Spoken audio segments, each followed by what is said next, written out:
wabarakatuh. Anak-anakku yang Bu Guru sayangi, semoga kalian semua dalam keadaan sehat walafiat. Amin. Dalam kesempatan kali ini, Ibu Guru akan menyampaikan materi dalam bab 6 tentang kisah hijrahnya Nabi Muhammad Shallallahu Alaihi Wasallam ke kota Madinah. Anak-anak, jangan lupa buka buku catatannya, simak baik-baik. Semoga bermanfaat dan bisa menteladani sifat dan sikapnya yang dicontohkan oleh Rasulullah Shallallahu Alaihi Wasallam. Tujuan pembelajaran: peserta didik menjelaskan sebab-sebab Nabi Muhammad Shallallahu Alaihi Wasallam hijrah ke Madinah. Yang kedua, peserta didik menceritakan kisah peristiwa hijrahnya Nabi Muhammad Shallallahu Alaihi Wasallam ke Madinah. Yang ketiga, peserta didik menyimpulkan pelajaran di balik hijrahnya Nabi Muhammad Shallallahu Alaihi Wasallam ke kota Madinah. Sebab-sebab hijrahnya Nabi Muhammad Shallallahu Alaihi Wasallam. Nabi Muhammad Shallallahu Alaihi Wasallam melakukan dakwahnya di kota Mekah kurang lebih 13 tahun lamanya.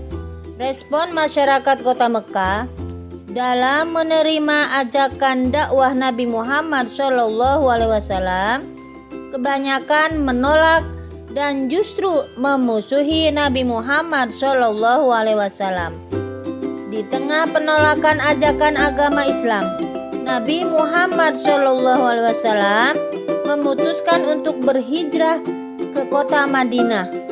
Adapun sebab-sebab yang melatar belakangi hijrahnya Nabi Muhammad Shallallahu Alaihi Wasallam bersama kaum muslimin sebagai berikut. 1. Perintah langsung dari Allah Subhanahu wa Ta'ala.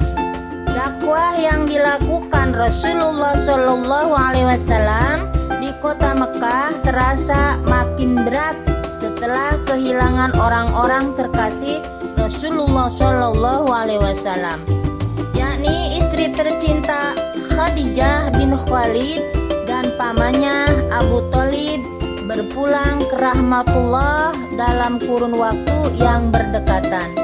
Peristiwa yang sangat menyedihkan itu kemudian disebut tahun duka cita atau disebut dengan Amul Huzni. Setelah kejadian tersebut, tepatnya pada tanggal 27 Rajab 621 Masehi, Nabi Muhammad Shallallahu Alaihi Wasallam mengalami peristiwa luar biasa, yaitu Isra Mi'raj Nabi Muhammad Shallallahu Alaihi Wasallam, menerima perintah sholat 5 waktu dalam sehari semalam. Setelah menerima perintah untuk mengerjakan sholat 5 waktu, Allah Subhanahu wa Ta'ala menyuruh Rasulullah Shallallahu Alaihi Wasallam untuk berhijrah. Maka Nabi Muhammad Shallallahu Alaihi Wasallam pun melaksanakan hijrah ke kota Madinah. Adapun perintah Allah Subhanahu wa Ta'ala untuk berhijrah terdapat dalam surat An-Nisa ayat 97. 2. Penolakan dan siksaan dari kaum kafir Quraisy.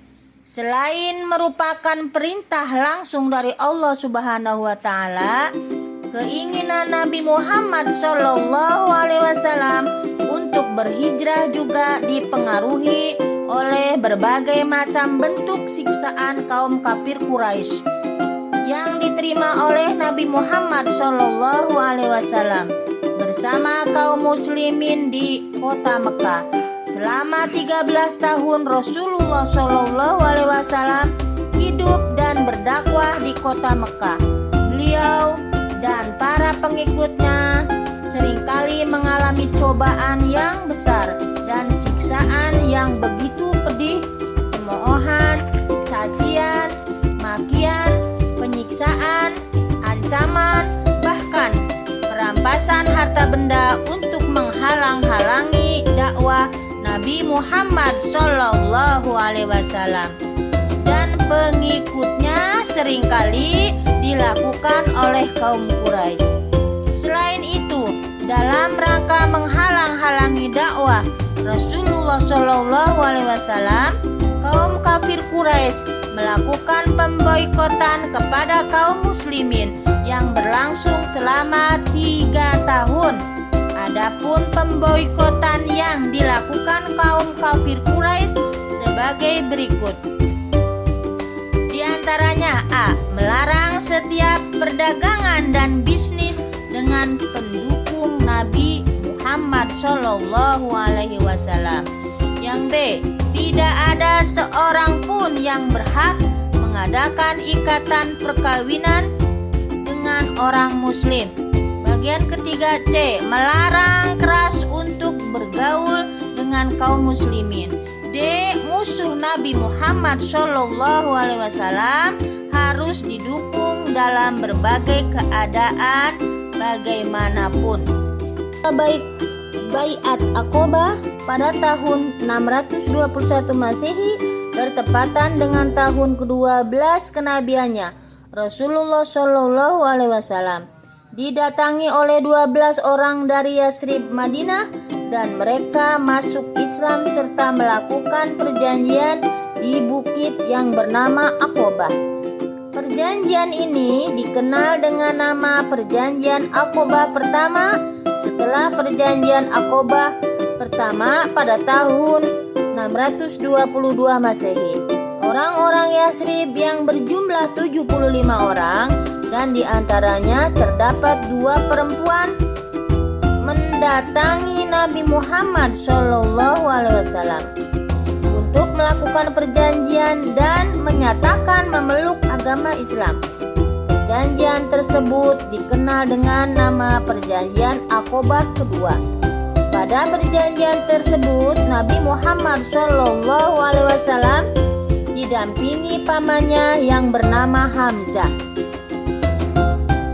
Berikut ini adalah isi dari Perjanjian Aqobah Pertama dan Aqobah Kedua. Mohon dicermati. Perjanjian Aqobah Pertama, di antaranya 1. Tidak akan mempersekutukan Allah Subhanahu wa Ta'ala dengan sesuatu yang lain. Yang kedua, tidak akan mencuri, berzina, dan membunuh anak-anak.